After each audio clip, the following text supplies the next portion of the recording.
things are possible. Oh, believe me. Restons debout pour un moment de prière, inclinant nos têtes. Dieu bien-aimé, nous estimons que c'est un grand privilège d'être ici ce soir, en cette occasion pour apporter un Christ vivant à un monde et une génération qui se meurt. Nous voudrions demander, Seigneur, que tu oignes nos paroles et nos efforts, afin qu'ils ne te reviennent pas à vide, mais qu'ils accomplissent ce à quoi ils étaient destinés. Aide chaque homme, chaque femme, chaque jeune homme ou jeune fille qui sont dans le besoin ici ce soir. Et Père, nous savons que nous sommes tous dans le besoin.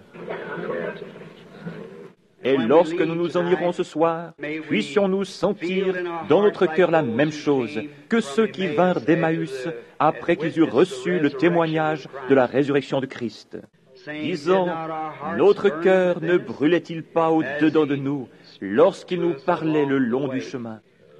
Accorde-le, Seigneur. Guéris les malades et les affligés. Qu'il n'y en ait aucun qui soit faible parmi nous après le service ce soir. Et par-dessus toute chose, qu'il n'y en ait pas un qui reste incrédule, Seigneur. Qu'ils croient tous à la vie éternelle, car c'est dans ce but que nous sommes assemblés ici. Nous demandons ces bénédictions pour l'honneur du royaume de Dieu, dans le nom de Jésus-Christ, le Fils de Dieu. Amen.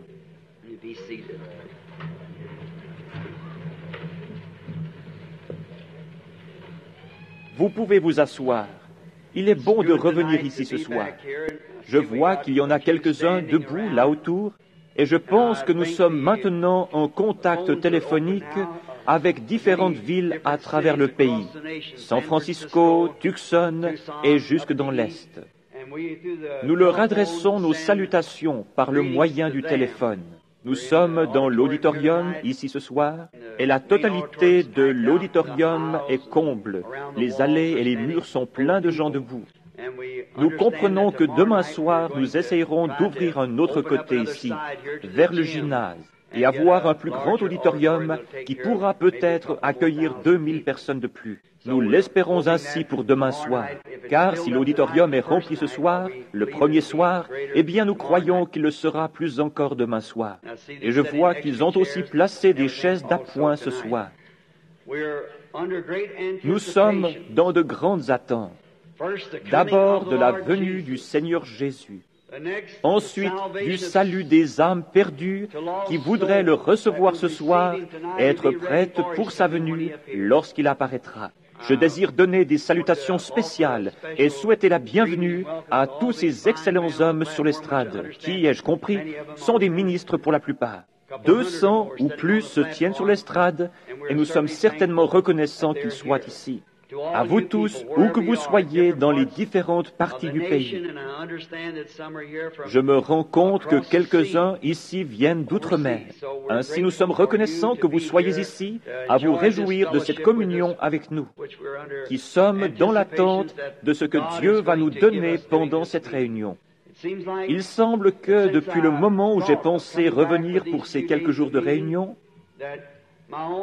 mon cœur était étrangement en alerte par un grand sentiment que quelque chose est sur le point d'arriver.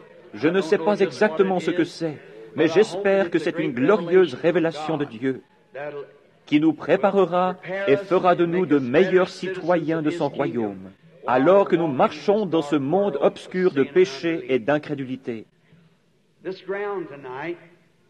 Ce terrain ce soir, ce lieu même, représente une grande chose pour moi. Depuis que j'ai su qu'ils allaient construire cet auditorium scolaire ici, j'ai désiré tenir un service en cet endroit. Je suis très reconnaissant au conseil d'administration de l'école et à ceux qui nous ont gracieusement laissé le faire. C'était à cet endroit, exactement où ce bâtiment se tient ce soir, qu'une grande chose est arrivée il y a quelque 30 ans, exactement sur ce même terrain. Ce n'était rien d'autre qu'un champ de genêts en ce temps-là. Et je vivais dans une petite maison juste par ici, à environ 200 mètres.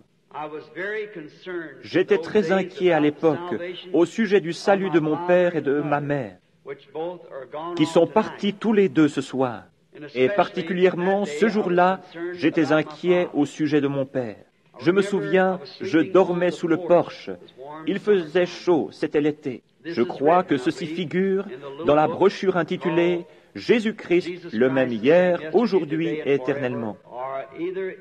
Ou bien c'était dans la brochure intitulée « Je n'ai pas désobéi à la vision céleste ».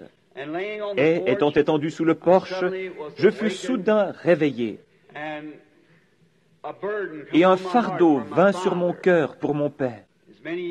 Comme beaucoup d'entre vous ici de la ville connaissiez mon père, je pense que c'était un grand homme, bien qu'il fût un pécheur, mais il avait une mauvaise habitude que j'ai tout le temps essayé de combattre autant que je l'ai pu. C'est la boisson. Et cette nuit-là, il était en train de boire. Je me suis levé avec un lourd fardeau pour lui sur mon cœur. Je n'étais qu'en pyjama. J'ai alors enfilé mon pantalon tout en gardant ma veste de pyjama par-dessus et suis allé me promener à travers ce champ de genêts jusqu'à l'endroit même où se tient ce bâtiment maintenant. Et je me suis agenouillé pour prier pour mon père. Et pendant que je priais et demandais à Dieu de le sauver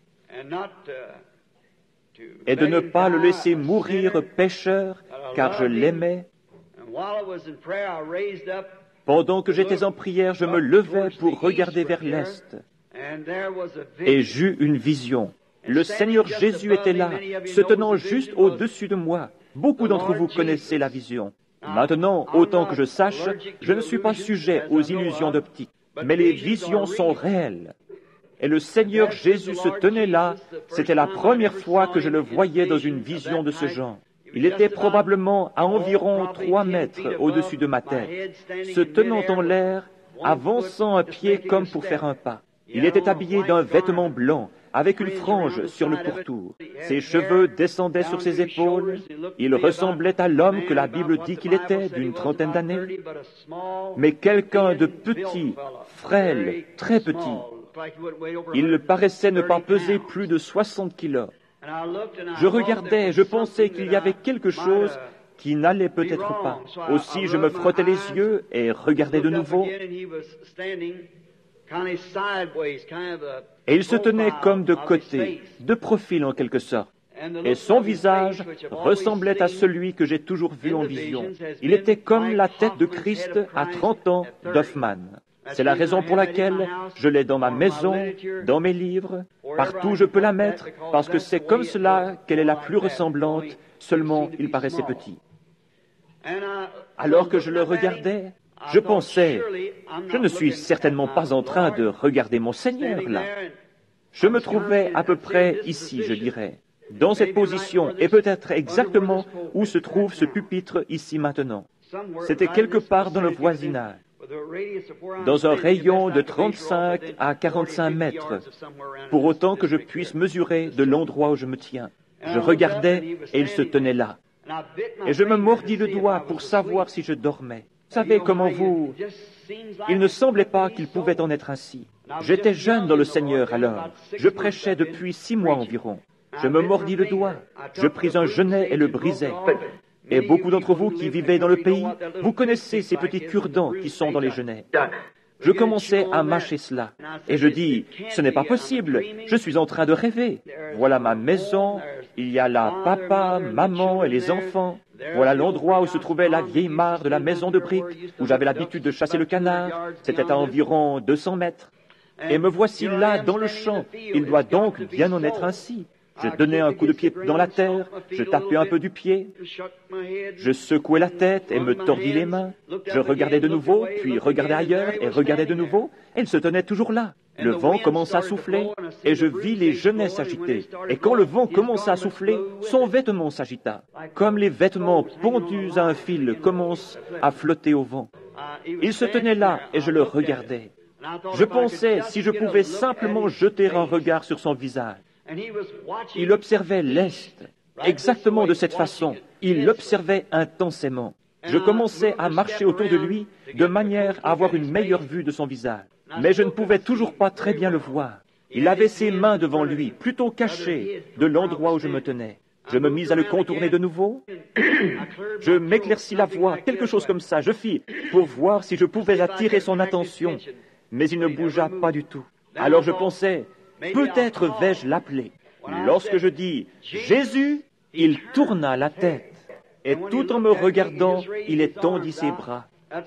C'est tout ce dont je me souviens. Il faisait presque jour. Et j'étais couché là, quelque part, dans le champ, à l'endroit où nous sommes maintenant. Ma veste de pyjama mouillée par les larmes, car j'avais pleuré et m'étais évanoui. Son visage avait des traits qu'aucun artiste ne pourrait dessiner ou peindre. Il ne pourrait pas le faire. Il avait l'apparence d'un homme que le simple fait de le regarder vous amènerait à pleurer par sympathie et respect, avec révérence. Et cependant, il avait assez de puissance pour renverser le monde s'il avait parlé. Et ses traits ne pourraient jamais être saisis par un artiste. Et je n'ai jamais su ce que cela signifiait jusqu'à ce jour. Mais me voici ce soir, 30 ans plus tard, me tenant dans cet auditorium qui a été maintenant consacré pour le service du Dieu Tout-Puissant. Et j'étais simplement un membre laïc, un ancien de l'église baptiste locale ici, dont Roy Davis était le pasteur en ce temps-là. Et je me tiens de nouveau ici, dans cet endroit comble, exactement sur le même terrain, avec ce que je pense être le rachat par le sang de Jésus-Christ lui-même dans mes mains pour apporter ce message du Seigneur pendant 4 jours. Juste 6 mois après cela, j'avais mon premier baptême ici dans le fleuve, lorsque la lumière descendit juste là, à la rue Spring. Beaucoup d'entre vous voudraient peut-être aller y jeter un coup d'œil, à la rue Spring et Water, juste devant le fleuve. Et c'est là que l'ange du Seigneur apparut pour la première fois en public. Un après-midi à 2 heures. Et une voix vint de là et dit, « De même que Jean-Baptiste fut envoyé comme précurseur de la première venue de Christ, ton message précédera la seconde venue. Nous voici 30 ans plus tard, et me voici ce soir proclamant toujours ce message. Il a fait le tour du monde, et je suis heureux de revenir dans ma ville pour représenter ce Seigneur Jésus-Christ, que j'aime toujours de tout mon cœur. Il devient chaque jour plus doux encore que le jour précédent. Je n'ai jamais changé un seul iota de ma doctrine. La première chose avec laquelle j'ai commencé, je la crois de la même façon ce soir. Il est le même hier, aujourd'hui et éternellement. J'ai un message dont je suis responsable. La première fois que le message sortit, c'était bien sûr, tout le monde priait pour les malades. Il y eut de grands signes, des prodiges et des miracles. Cela commença particulièrement parmi les pentecôtistes. Un réveil universel de campagne de guérison qui balaya le monde. Pendant 15 bonnes années, je suppose qu'il y a eu des réveils sur chaque colline. Les feux du réveil brûlent. Littéralement, des millions ont accepté Christ comme leur sauveur par cette seule commission. C'est cela qui inspira Oral Roberts et d'autres, et cela se propagea de plus en plus, après le marasme mortel dans lequel l'Église pentecôtiste était alors tombée. Mon intention et mon désir ce soir, c'est de réveiller cette Église de nouveau pour la venue du Seigneur Jésus qui est proche. Je dois la réprimander. Je dois réprimander le péché sous quelque forme qu'il soit. Je ne vise la dénomination de personne. J'ai un message. Maintenant, il est difficile d'obtenir le parrainage d'une Église, comme c'était le cas avec notre Seigneur Jésus, parce que c'est lui, ce n'est pas moi. Mais lorsqu'il commença à prêcher, qu'il guérit les malades, qu'il ressuscita les morts, qu'il purifia les lépreux et chassa les démons, tout le monde voulut de lui. Mais vient un moment où il y a un message qui suit toujours chaque signe, car le signe a une voix. Mais un jour, lorsqu'il s'assit et dit « Moi et mon Père, nous sommes un », c'était plus qu'il ne pouvait en supporter.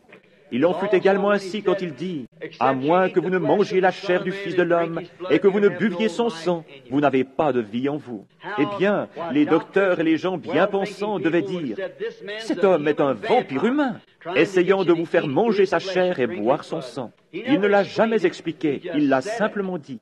Et ce soir, vous pourriez entendre des choses qui seront simplement dites pendant la réunion. que nous ne serons peut-être pas à même d'expliquer, mais souvenez-vous, Jésus-Christ est le même hier, aujourd'hui et pour toujours. Nous le croyons. Nous n'avons pas le temps de trop parler, parce que nous avons certaines heures pour commencer et certaines heures pour s'arrêter. Et nous voulons honorer le conseil d'administration de l'école qui a mis ces moments à notre disposition. Et nous ferons tout ce que nous pouvons pour les honorer. Souvenez-vous, si à un moment quelconque un pécheur veut venir à Christ, tout ce que vous avez à faire, c'est de vous avancer immédiatement, que je sois en train de prêcher, de chanter ou quoi que ce soit. Donnez votre vie à Christ à ce moment même et retournez à votre ciel. Nous sommes là pour vous aider. Je voudrais parler à frère Vail, frère Borders et aux frères ici. Je me demande s'ils ne pourraient pas tenir à l'église pendant l'après-midi ou le matin un service d'instruction pour ceux qui recherchent le baptême du Saint-Esprit. Cela ne serait-il pas faisable, frère Neville, et vous tous qui pourriez y venir, frère Capps? Si quelqu'un désire être instruit sur le baptême du Saint-Esprit, pourquoi ne viendriez-vous pas au tabernacle? Qu'est-ce qui serait le mieux, le matin ou l'après-midi? Le matin vers les 10 heures?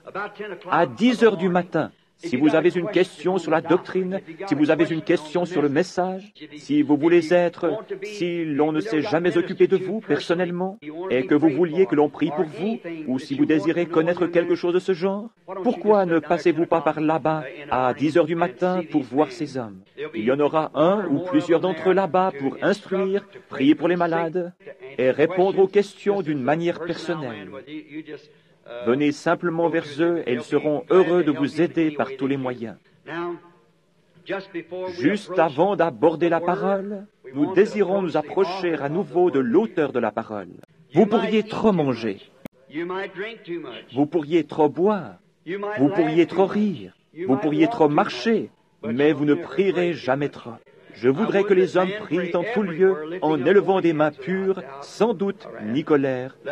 Prions. Bien-aimé Jésus, auteur de la parole de vie, et tu es cette parole, nous nous approchons solennellement de toi, ô Dieu, après que j'ai expliqué la vision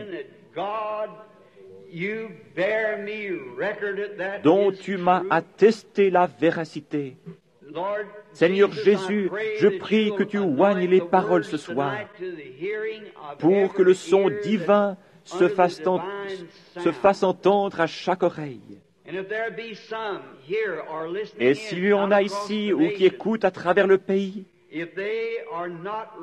qui ne soient pas prêts à cette heure pour répondre au défi de l'heure, le message venant de Dieu, qu'ils se repentent et soient prêts, car le royaume de Dieu est proche. Nous prions pour qu'il en soit ainsi ce soir avec eux, qu'ils répondent au défi de cette heure.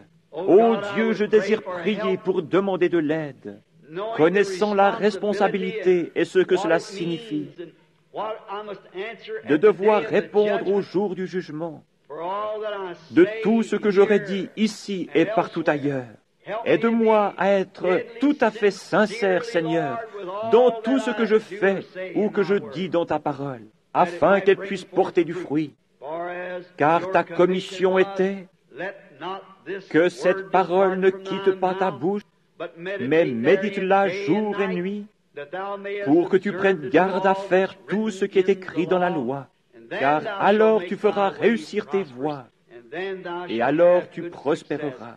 Ne t'ai-je pas commandé, fortifie-toi et sois très ferme, car le Seigneur ton Dieu est avec toi partout où tu iras. Seigneur Jésus, accomplis-le ce soir. Nous te prions dans le nom de Jésus. Amen. Vendredi et samedi de 10h à midi, au tabernacle, 8e rue et rue Penn, il y aura des enseignements et des réponses sur la doctrine, la prière pour les malades et autres. Venez, si vous avez des questions, quel que soit votre besoin, il y aura quelqu'un pour s'en occuper. Que le Seigneur vous bénisse. Maintenant, pour ce service d'ouverture ce soir, je ne peux rien faire d'autre que de l'introduire directement par notre message. C'est pour cela que nous sommes ici. Et c'est pour cela que je suis revenu. Et dimanche matin, le Seigneur voulant, je désire relever ce grand défi de ce jour au sujet de mariage et divorce. Maintenant, dans Galates 4, 27, je désire lire ces paroles, Galates 4, 27 à 31 inclus. Car il est écrit, « Réjouis-toi, stérile, toi qui n'enfantes point, éclate et pousse des cris, toi qui n'as pas éprouvé les douleurs de l'enfantement, car les enfants de la délaissée seront plus nombreux que les enfants de celle qui était mariée. Or nous, frères, comme Isaac, nous sommes les enfants de la promesse. Mais comme alors, celui qui était né selon la chair persécutait celui qui était né selon l'esprit, il en est de même aussi maintenant. Mais que dit l'Écriture? Chasse l'esclave et son fils, car le fils de l'esclave n'héritera pas avec le fils de la femme libre. Ainsi, frères, nous ne sommes pas enfants de l'esclave, mais de la femme libre. Que le Seigneur ajoute ses bénédictions à la lecture de sa parole. Maintenant, je crois qu'ici, j'ai pris un texte comme ceci, très curieux, inhabituel. Mais quelquefois, nous trouvons Dieu à des heures, dans des manières ou des choses curieuses, inhabituelles. Des choses curieuses, inhabituelles. Parce que Dieu est inhabituel et ceux qui le servent vraiment de tout leur cœur le servent d'une manière inhabituelle pour les choses ou les voies du monde. Ce texte est intitulé « La semence n'hérite pas avec la balle ». Paul parle ici de la semence littérale des deux fils d'Abraham. Paul se place volontiers lui-même dans une position de naissance par la femme libre. Nous savons qu'Abraham eut deux fils par deux femmes différentes. Dieu lui fit une promesse que par Sarah, il y aurait un fils qui naîtrait et que par ce fils, le monde serait béni.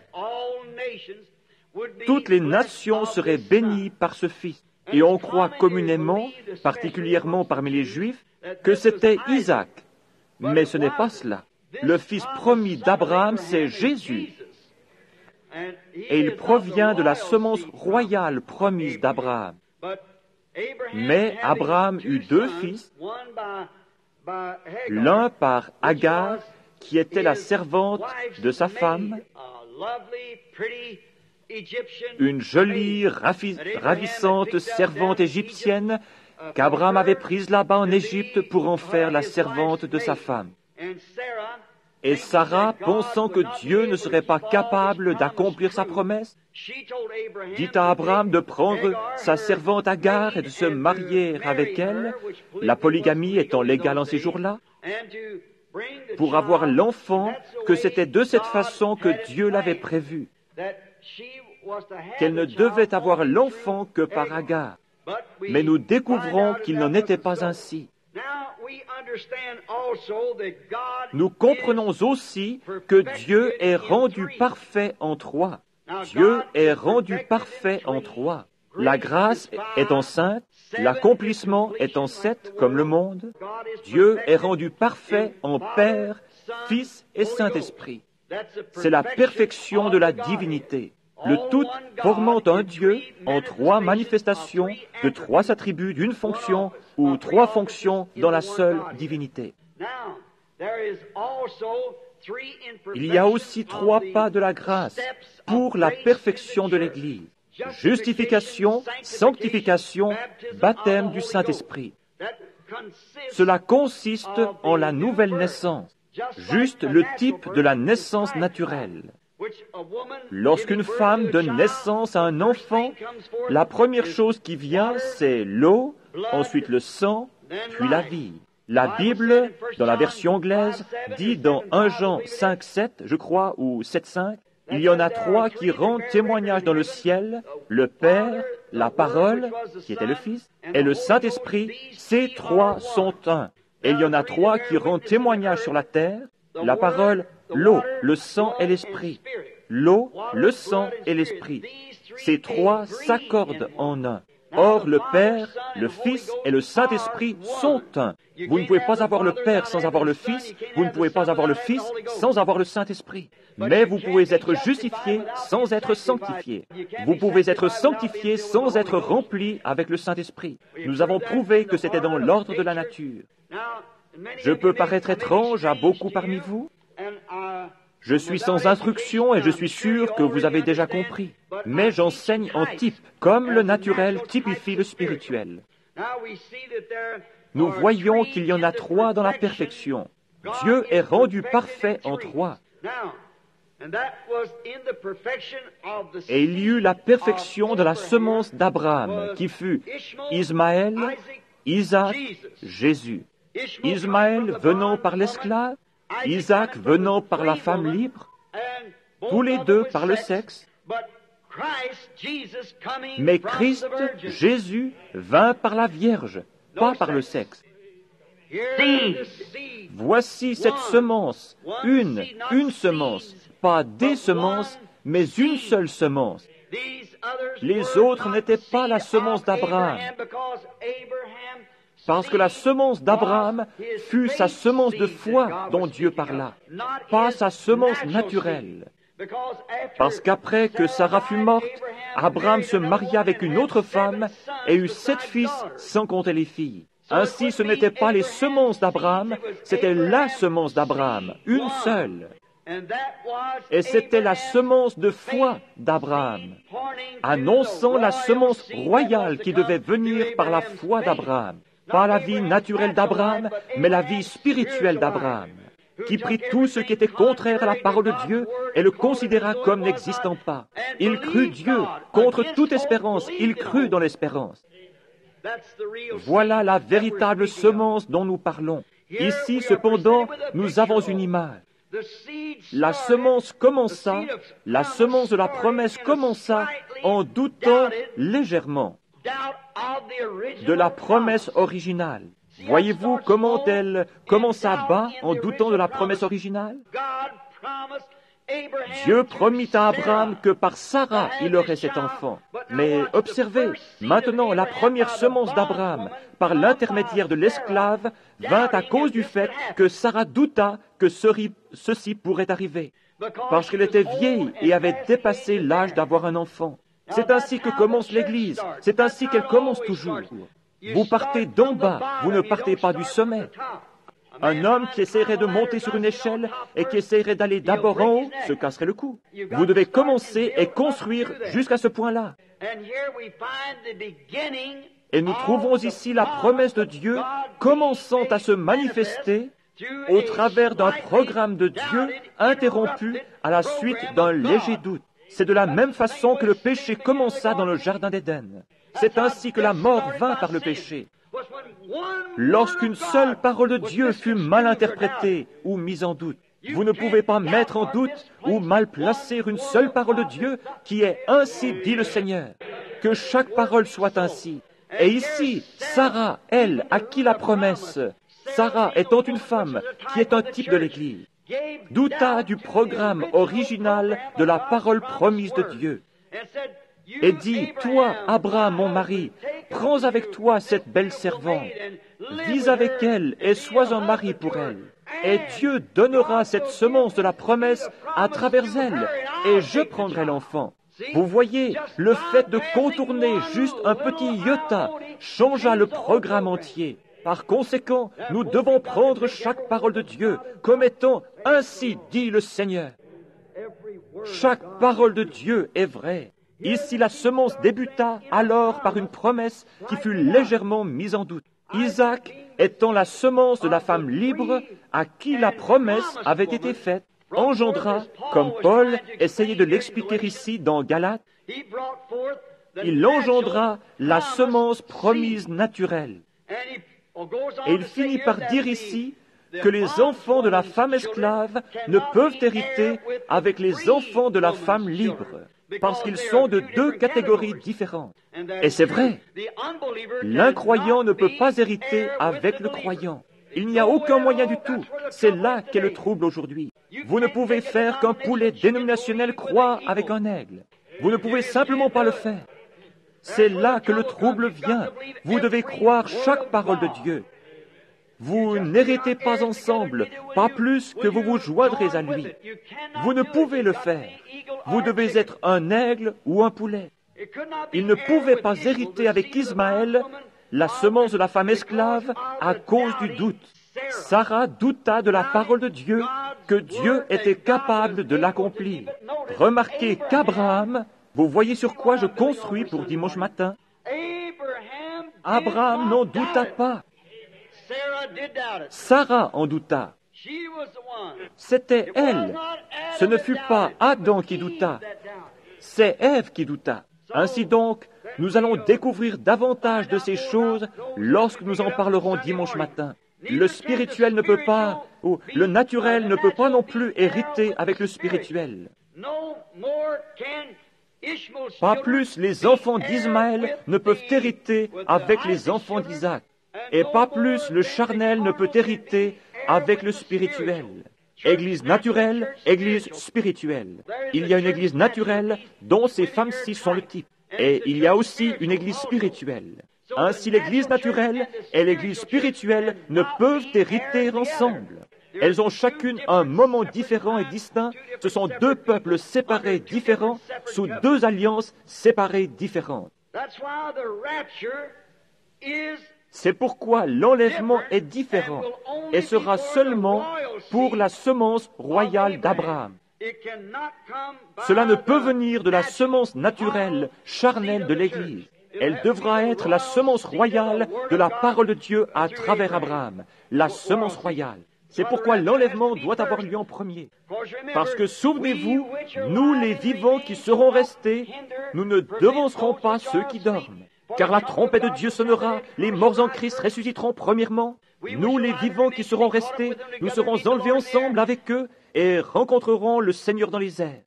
Remarquez, il est encore écrit, « Et le reste des morts ne revint pas à la vie pendant 1000 ans. » Ils n'hériteront donc pas ensemble, ils ne seront pas ensemble dans l'enlèvement. Il y a absolument une Église naturelle et une Église spirituelle, une Église charnelle et une Église spirituelle. Vous voyez, il n'y a pas de jugement pour la semence royale spirituelle prédestinée d'Abraham, parce qu'ils sont prédestinés à la vie éternelle. Ils ont accepté le sacrifice auquel Dieu a pourvu, et ce sacrifice est Christ, la parole. Il n'y a maintenant aucune condamnation pour ceux qui sont en Jésus-Christ. Il n'y a maintenant aucune condamnation pour ceux qui sont en Christ Jésus, Romains 8:1. Et ne marche pas selon la chair, mais selon l'esprit. Et Jean 5:24, celui qui entend ma parole, le mot signifie comprend, n'importe quel ivrogne peut l'entendre et ensuite s'en aller. Mais celui qui entend ma parole, comprend ma parole, et croit en celui qui m'a envoyé, a la vie éternelle. Et n'entrera pas en jugement, mais il est passé de la mort à la vie. Oui, monsieur. Celui qui comprend ce glorieux mystère du Dieu révélé, comment Dieu était en Christ, réconciliant le monde avec lui-même, comment lui et le Père étaient un, ainsi que les grands mystères de l'accomplissement de Dieu qui se présente lui-même, manifesté dans l'âge des êtres humains, par le canal des êtres humains, et en compagnie d'êtres humains, pour manifester sa parole, au jour du lever du soleil à l'est, et faire la même chose alors que le soleil se couche à l'ouest, de se manifester dans une église épouse, la parole rendue manifeste. Vous voyez, ce sera celui qui comprend, c'est cela, savoir, celui à qui cela a été révélé par celui qui m'a envoyé, a la vie éternelle et ne viendra pas en jugement, mais il est passé de la mort à la vie. La semence naturelle était seulement le support de la semence spirituelle, comme la tige, l'aigrette et la balle. Nous avons déjà traité de cela dans un autre message, mais j'aimerais revoir un peu cela, y revenir pendant juste une minute. Maintenant, ici, il y a 3 étapes pour la semence qui nous montrent la vraie image. Les 3 étapes de la semence naturelle sur la terre. Ainsi, lorsqu'une semence est plantée, elle produit une tige, de laquelle sortent de petites pousses, puis l'aigrette, ensuite le pollen s'attache à cela, puis la balle, et et enfin de nouveau la semence. Watch these stages Observez of les this étapes de cette parfaite parabole ici, et comment elle a exactement développé le type, car Dieu est l'auteur de toute la nature. Par conséquent, la nature ne peut pas plus faillir que Dieu ne peut faillir, parce qu'il était celui qui plaça les choses dans leurs conditions pour que nous les regardions et les voyions. Remarquez Agar, la tige, qui fut la première partie du développement de la semence. Elle ne ressemblait en rien à la semence. C'était la tige, parce qu'elle était une femme esclave, pas du tout dans la promesse, n'ayant rien à voir avec la parole. Juste un porteur de la semence. Remarquez Sarah, l'aigrette, qui avait le pollen. Cette nation juive est née d'elle. De Sarah descendit Isaac, d'Isaac descendit Jacob. Jacob engendra les patriarches, et les patriarches engendrèrent une nation. Marie, la Vierge, la foi, produisit la vraie semence, parole spirituelle faite chair. Vous voyez? Les trois femmes par qui cette semence a été transportée. L'une d'entre elles était en fait une adultère dans la polygamie. La seconde était une femme libre, et la troisième n'eut pas du tout besoin d'avoir affaire au sexe.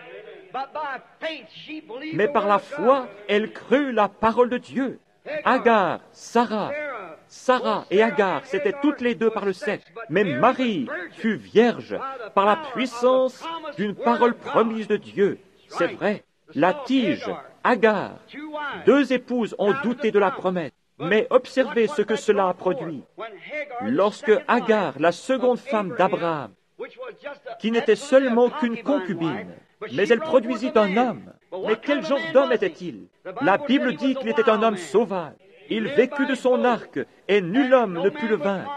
Il n'était pas possible de l'apprivoiser, de le convertir. Il était irrégénéré. Il ne put pas être apprivoisé. C'était un homme sauvage. Parce qu'il venait du contraire de la parole de Dieu.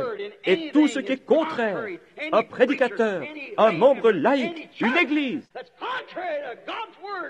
qui est contraire à la parole de Dieu, produira un groupe adultère, sauvage, d'Hollywood mondain, qui ne peut rester avec la parole sans mélange, parce que ce n'est même pas inclus dans la promesse. Non. Sarah, la vraie épouse de la promesse, étant l'aigrette, produisit un homme ayant un esprit doux. En retour, il engendra une nation promise qui servit Dieu. Mais Marie, sans le sexe du tout, mais ayant cru la parole promise, quand elle était vierge, ne connut aucun homme. Et l'ange du Seigneur la rencontra, disant, « Je te salue Marie, bénie sois-tu parmi les femmes, car Dieu est avec toi. » Elle dit, « Comment ces choses se produiront-elles » L'ange répondit, « Le Saint-Esprit te couvrira de son ombre. » Il n'en avait jamais été ainsi au cours des âges, mais Marie crut Dieu. Et elle dit, « Voici la servante du Seigneur. » Elle crut la parole. Comment fit-elle pour avoir cela?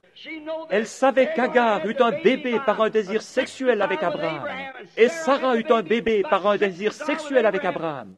Les enfants de la promesse, l'esclave et la femme libre. Mais ici, il lui fut demandé de croire, de contribuer à la foi qui était en Abraham, qui croyait l'impossible. Aussi longtemps que Dieu a dit qu'il en serait ainsi, c'est parfait. Elle crut Dieu, ne posa jamais de questions. Elle dit, « Voici la servante du Seigneur. Peu importe combien de critiques je dois subir du monde, mais qu'il me soit fait selon ta parole. » Là vint la semence authentique. Sarah ne put pas le faire parce que c'était par le sexe, c'est vrai. Sarah ne le put pas non plus car c'était par le sexe. Pas plus que l'Église qui est dans le sectarisme. Il faut une croyance vierge dans la parole de Dieu pour faire qu'une promesse produise des enfants. Le sectarisme ne produira jamais une église née de nouveau. Il ne peut pas le faire. Il produira un substitut quelconque. Il produira quelque chose qui l'imite, quelque chose qui essaie de lui ressembler. Mais une authentique église de Dieu, née de nouveau, croit la parole de Dieu en toutes circonstances, car elle est pure. Car elle est pure. C'est par la promesse de Dieu que ces choses viennent. Marie, la véritable personne, hors du sexe dit, qu'il me soit fait selon ta parole. Voici ta servante. Et elle produisit. Que produisit-elle? Pas un homme sauvage, pas une nation. Produisit la parole. Dieu lui-même manifesté dans la chair. Amen. La vraie semence de Dieu qui manifesta chaque promesse que Dieu fit dans la Bible. Sans lui, aucun homme ne peut vivre. Elle était la vraie semence. Elle était au-delà. Elle fut la balle qui produisit le grain. Les deux autres furent des porteurs de vie, seulement comme la semence naturelle. Marie, rappelez-vous, j'ai dit que les deux autres, Marie, ne la faites pas à Dieu, comme des gens essayent de le faire. Elle n'était pas un Dieu, non monsieur. Elle fut seulement un porteur de la semence, comme les autres l'étaient. Mais de même que la foi dans la parole fait avancer vers l'image réelle, c'est ainsi que le blé mûrit. Vient une tige, puis le pollen, puis vient la balle. Mais quand vous pensez, cette balle, si vous ne faites pas attention, elle ressemble exactement au véritable blé. Mais lorsqu'elle est ouverte, le véritable blé est à l'intérieur. C'est de nouveau seulement un porteur. Ainsi, vous voyez Marie, pas par le sexe, mais par la foi. Quelque chose exactement comme cela. Marie n'était pas cette semence. Marie fut un porteur de la semence. Il fut la semence authentique de foi. Parce que la parole de Dieu, c'est par la foi qu'il la donne à Abraham. Et seule la foi peut produire ce que Dieu a dit qu'il ferait, la foi en sa parole. Remarquez combien plus Marie fut comme la chose réelle, mais en tant que la balle. La balle étreint cette semence en elle-même, la protège et la nourrit, jusqu'à ce qu'elle se trouve seule, mûre.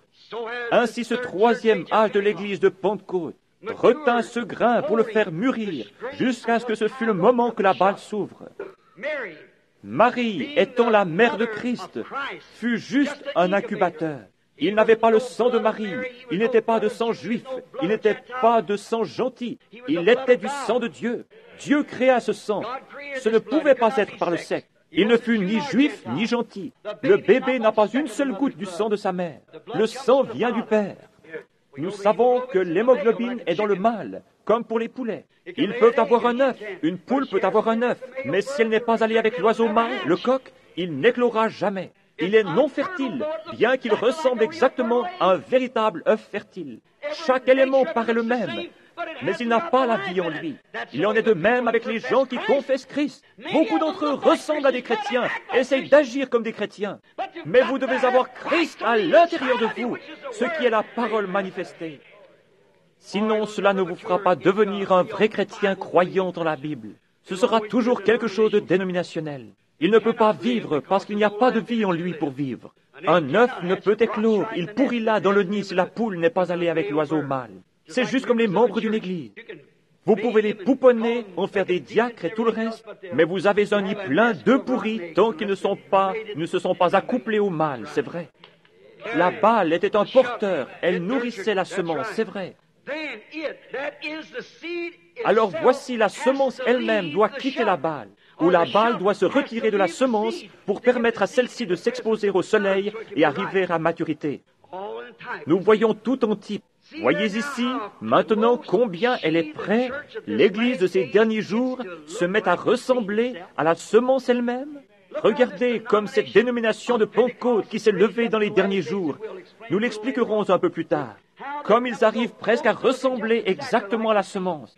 Lorsque la balle est sortie du brin d'herbe du froment, après que le pollen soit tombé là dans la seconde étape et produit la troisième étape, qui est la balle, et si vous n'êtes pas un observateur réellement attentif, vous ne serez jamais en mesure de dire si c'est le vrai grain de blé là-dedans.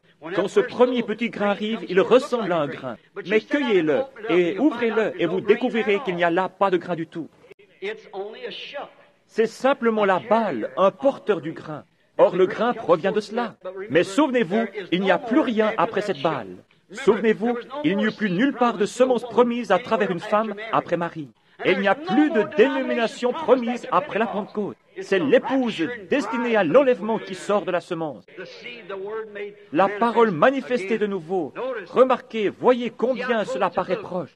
Matthieu dit, Saint Matthieu 24 dit que les deux esprits dans les derniers jours, l'esprit de l'Église, des gens d'Église, et l'esprit des gens de l'épouse, seraient si proches l'un de l'autre que cela séduirait les élus eux-mêmes si c'était possible. C'est proche à ce point-là. Regardez comme cela vient de la tige. Remarquez, maintenant, nous allons typifier quelque chose ici. Luther, dans l'âge de l'Église, produisant la semence, épouse, était le même en esprit.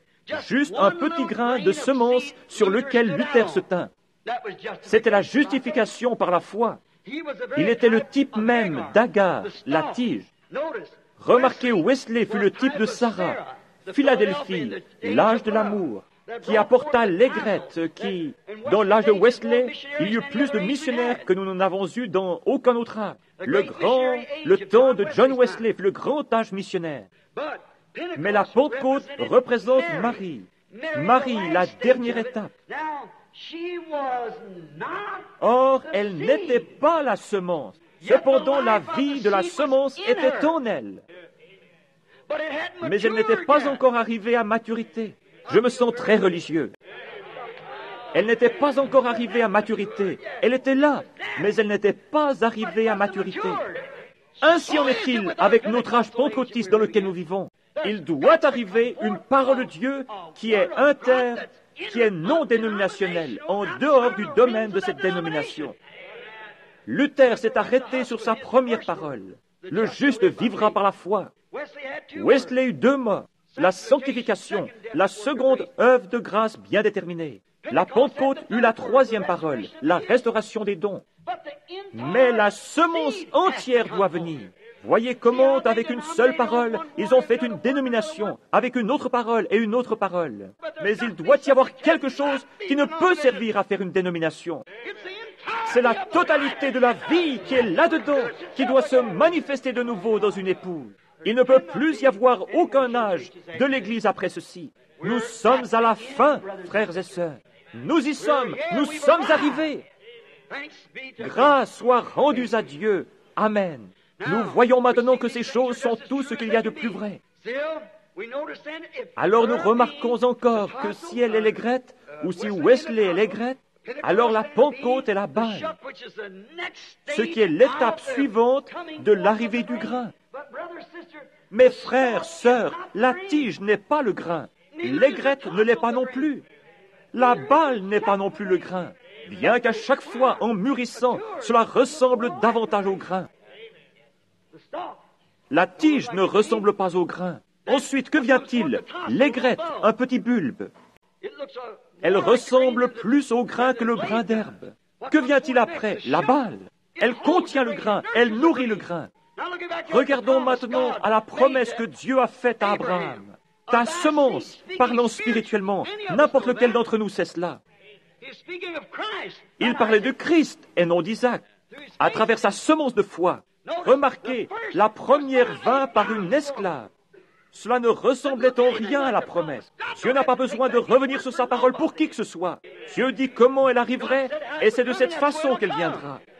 Mais Sarah, étant une représentation de l'Église, un type de l'Église, elle découvrit là elle dit, eh bien je crois que c'est un peu trop extraordinaire. Je ne peux même pas arriver à y croire.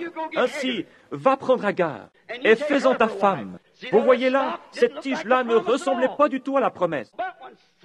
Mais quand ce fut le tour de Sarah, cela paraissait assez bien. Cela ressemble bien davantage à la promesse. Mais cependant, ce ne fut pas la promesse authentique. Parce qu'Israël, en Isaac, faillit et renia la semence véritable lorsqu'elle vint. Alléluia! Ne soyez pas excités, ne courez pas. Cela ne vous fera pas de mal. Il renia la semence, la crucifia et le pendit à la croix. Comme Paul le disait ici. La semence de la femme esclave n'a-t-elle pas persécuté la semence de la femme libre?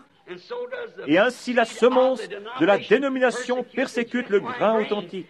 Il doit toujours en être ainsi. Ils n'hériteront pas ensemble. Ils ne sont pas associés ensemble. Ils sont absolument de deux promesses différentes, deux époques différentes, deux peuples tout à fait différents. L'un est une épouse et l'autre est une église. Pas de comparaison du tout entre elles. Mais cependant, elles ne sont pas la semence dont la venue était promise. Ni Sarah, ni Agar, ni Sarah, ni Marie ne furent la semence. Marie ne fut pas la semence, elle fut un porteur de la semence. Elle l'avait nourrie, elle la produisit depuis son sein, exactement comme la balle produit la vraie semence depuis son sein. Mais la balle n'est pas la semence. Elle est tout près de la semence. Elle est bien serrée autour de la semence. Pour en revenir à la tige, la vie se diffuse tout le long de la tige. Et quand vient le pollen, elle se concentre. Mais lorsque vient la balle, elle est exactement là comme si c'était la semence. Et sa forme est à peu près comme la semence. Jésus nous a dit ce qui arriverait dans les derniers jours, que ce serait si près que cela séduirait les élus eux-mêmes si c'était possible. Mais alors la semence provient de là. Et la balle, la vie quitte la balle. Et la balle est un porteur. Et c'est exactement ce qu'ont été nos dénominations, des porteurs. Luther, Wesley, les pentecôtistes. Et maintenant, c'est le moment pour la semence d'apparaître. Remarquez, Marie n'était pas la semence. La balle, l'aigrette et la tige n'étaient que des porteurs d'une partie de la parole, pas de toute la parole. Luther eut la justification, Wesley eut la sanctification, les pentecôtistes eurent la restauration des dons. Mais lorsque la parole vient, or ils pouvaient produire cela, cette justification qui sauve un homme. Vous croyez cela? Certainement. C'est un porteur de la parole, de même que je crois que la tige est une partie du blé. Assurément, elle l'est, mais c'est un porteur, elle n'est pas la vie. Puis la sanctification vient en suivant. Combien croient en la sanctification? Si vous croyez la Bible, vous devez y croire, assurément. Ainsi, ce n'est quand même pas, c'est un peu plus comme, c'est deux mots de plus. Mais vient alors la Pentecôte, la restauration des dons. Le parler en langue, ils l'ont appelé l'évidence initiale du Saint-Esprit. Là, ils appellent cela l'évidence initiale, qui produit là quoi? La balle. Mais ils en ont fait une dénomination.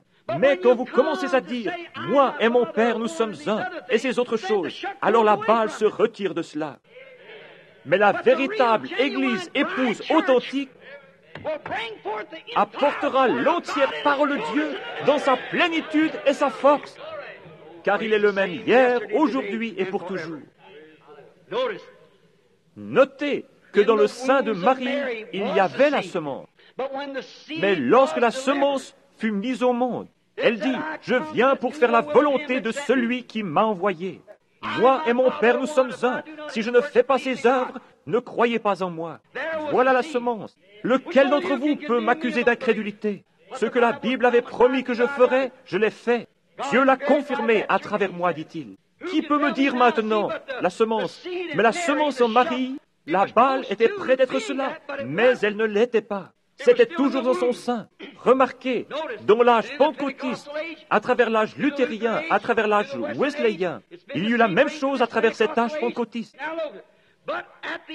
Notez maintenant, mais à l'ouverture des 7 sceaux, Apocalypse 10, la parole entière doit naître, être à nouveau manifestée et confirmée par l'Esprit de Dieu dans toute sa force, comme elle le fut quand elle était ici sur la terre, manifestée de la même manière, faisant les mêmes choses qu'elle fit lorsqu'elle était ici sur terre. Amen. Hébreux 13:8 dit que Jésus-Christ est le même hier, aujourd'hui et pour toujours. Dans Saint Luc 17:30, Jésus dit, dans les derniers jours, ce qui arriva au temps de Sodome arrivera de même lorsque le Fils de l'homme se révélera de nouveau. Le monde est dans une condition sodomite et l'Église est entrée avec lui dans Sodome, comme l'ont fait Lot et sa femme.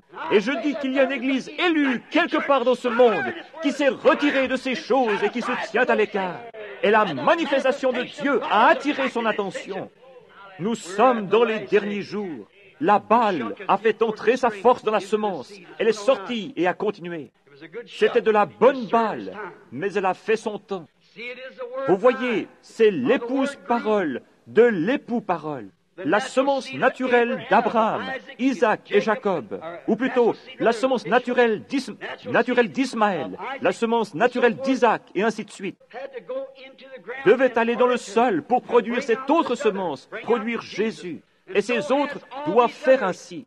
Les semences doivent sécher. Je veux dire, les balles doivent sécher, le pollen doit sécher, et tout doit mourir pour que la semence puisse paraître. C'est de cette façon qu'il en a été dans chaque âge.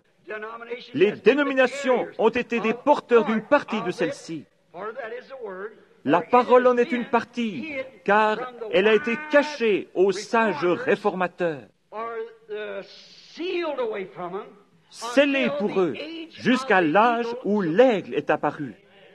La Bible dit, oui monsieur, parce que cela nous a été promis dans Malachie 4, exactement. Il l'a caché aux yeux des sages et des intelligents. Et alors que dernièrement nous parcourions le livre de l'Apocalypse, nous avons découvert que les trois messagers, ou ces êtres vivants qui vinrent, chacun était tout à fait en rapport avec Luther. Chacun ensemença exactement le suivant, qui est le bœuf et les différents êtres vivants de la Bible.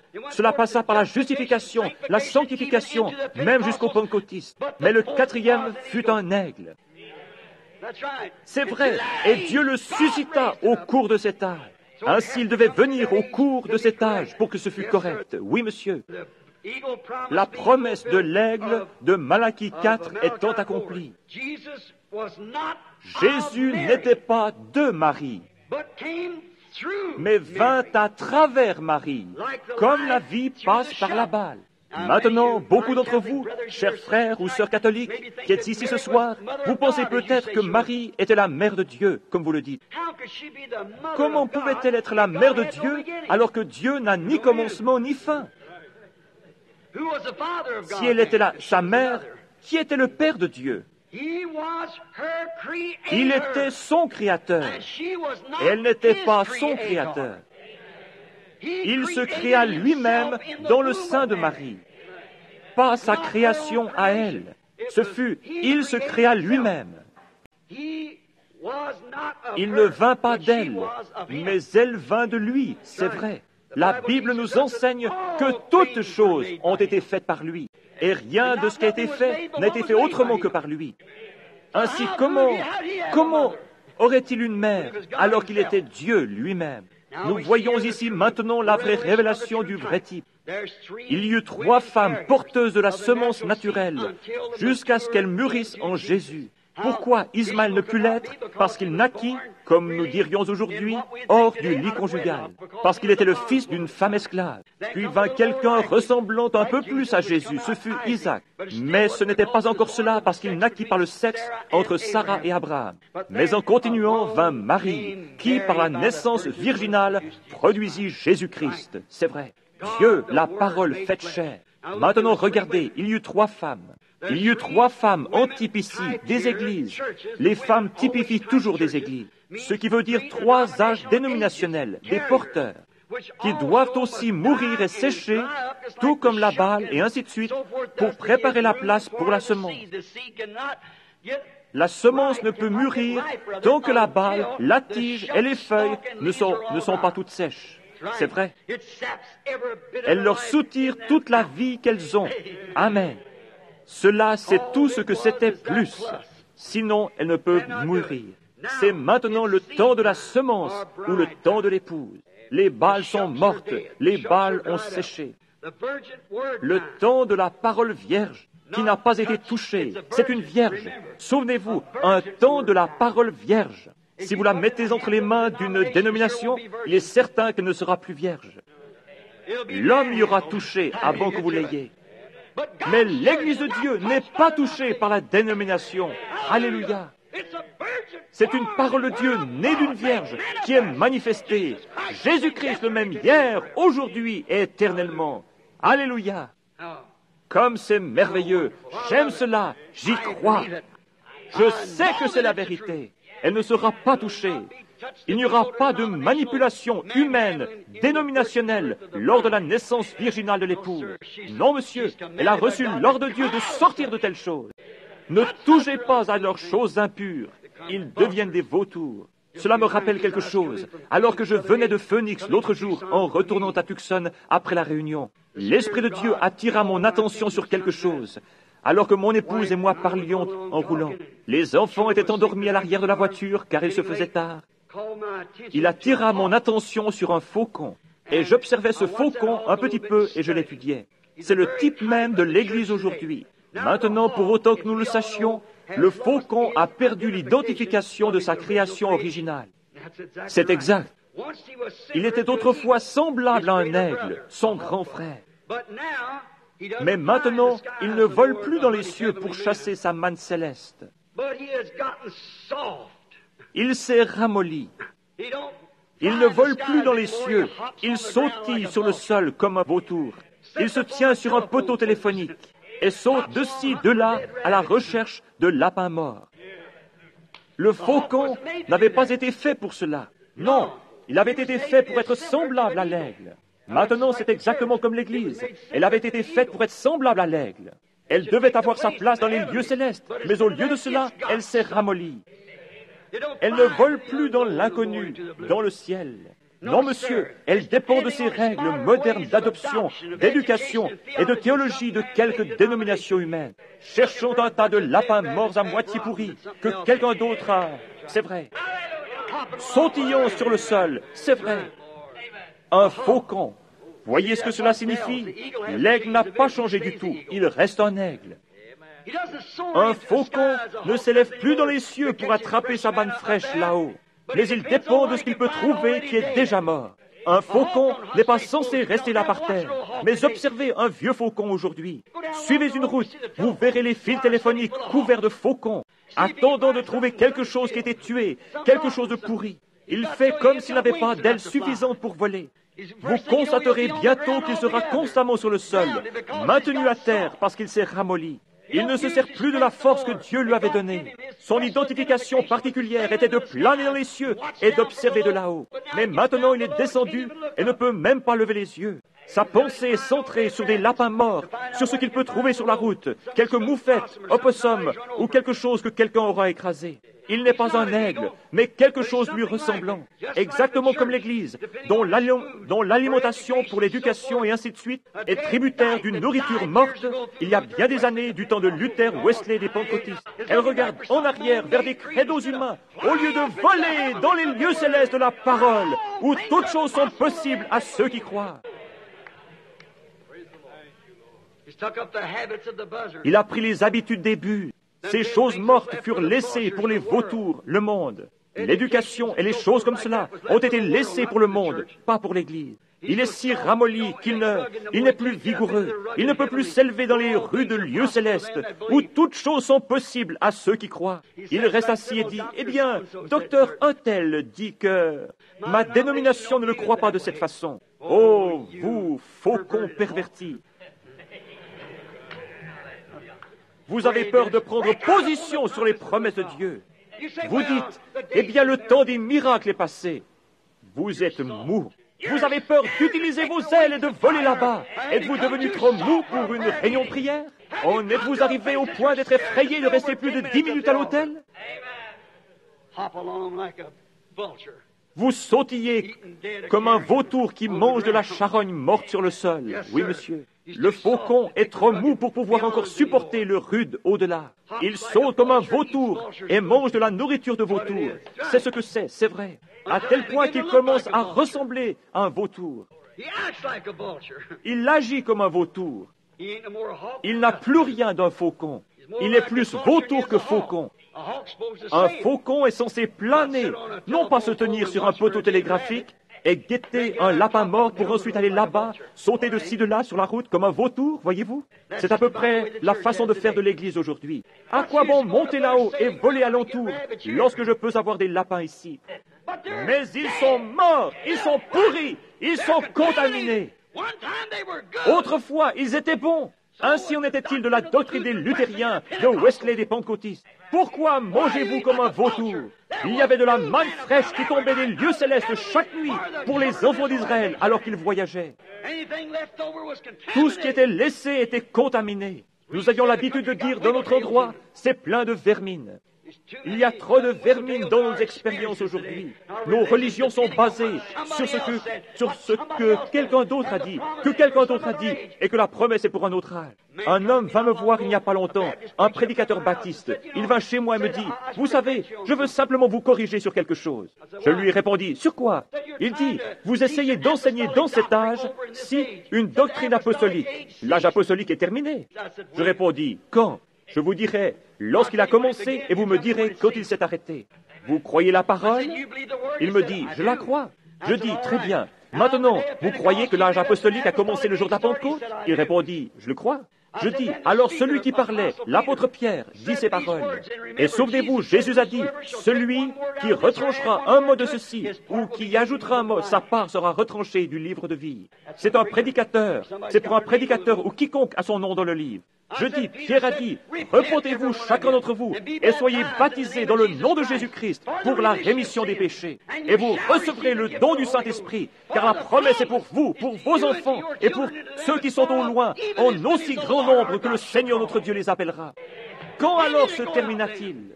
Nous sommes toujours dedans. C'est une bande de faucons qui se sont transformés en buses et sautillent autour de quelques carcasses mortes. Qu'un autre âge a tué pour eux, c'est vrai. Plus de la manne fraîche qui vient des cieux. Ils n'en veulent pas. Ils ne peuvent pas avoir de réunion de prière. Ils ne sont pas des aigles. Pour commencer, ils sont mous, pas vigoureux. Ils sautillent simplement là autour. Nos dénominations modernes sont ainsi. Elles s'appuient sur l'enseignement d'une théologie humaine qui essaie d'expliquer toutes ces choses.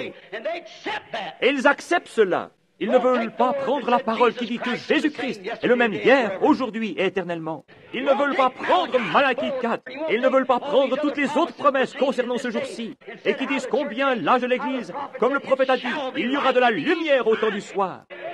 Ils ne prennent pas ceci. Ils veulent sautiller autour de ce qu'une quelconque organisation pentecôtiste a tué il y a 100 ans. Et manger de la manne à moitié pourrie. C'est vrai, elle n'est pas bonne. Remarquez, l'Église est si charnelle, elle se nourrit d'une charogne mondaine, des choses mortes du monde, exactement comme le fait le vautour. La politique de l'Église. Ils ne laissent pas le Saint-Esprit envoyer un homme vers une Église. Ils doivent avoir une politique et voir si la dénomination va le recevoir ou pas.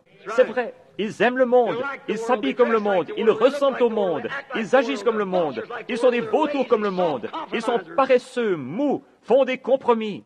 C'est comme ça, un point c'est tout. Avez-vous déjà vu un aigle faire des compromis? Non, monsieur, il n'y a pas de compromis en lui. C'est pareil pour un chrétien authentique. Il n'est pas mou, il va chasser jusqu'à ce qu'il le trouve. Amen. Oui, monsieur, il trouvera sa nourriture. Il veut de la manne fraîche. Il va descendre et creuser jusqu'à ce qu'il la trouve. Il va voler de plus en plus haut. Si ce n'est pas dans cette vallée, il s'élèvera un peu plus. Plus vous allez haut, mieux vous pouvez voir. Ainsi, il est temps pour les aigles de ce jour de voler plus haut, de creuser dans les promesses de Dieu, de ne pas vivre de la nourriture de vautours qui a été tuée il y a des années. Sortez de là. La politique, voter pour ou contre, dire ceci, cela ou autre chose. Et le Saint-Esprit n'a plus droit de citer dans l'Église. Plus de réunions de prière, ne plus agoniser avec Dieu pour qu'il accomplisse sa parole. Ne plus croire que la parole est la même hier, aujourd'hui et éternellement. Ils ont simplement dégénéré en vautours, sont devenus une dénomination, ont mis leur nom dans le livre, sont devenus paresseux et mous, et se tiennent là-bas en savourant une sorte de charogne morte. Alors qu'ils devraient être au moins des faucons, qui sont des frères semblables à l'aigle. Le prophète qui a porté la vraie parole et la manifestait. Il se base sur une théologie humaine à moitié pourrie. Où est-ce que cela mène? Dans quelques programmes humains d'école du dimanche.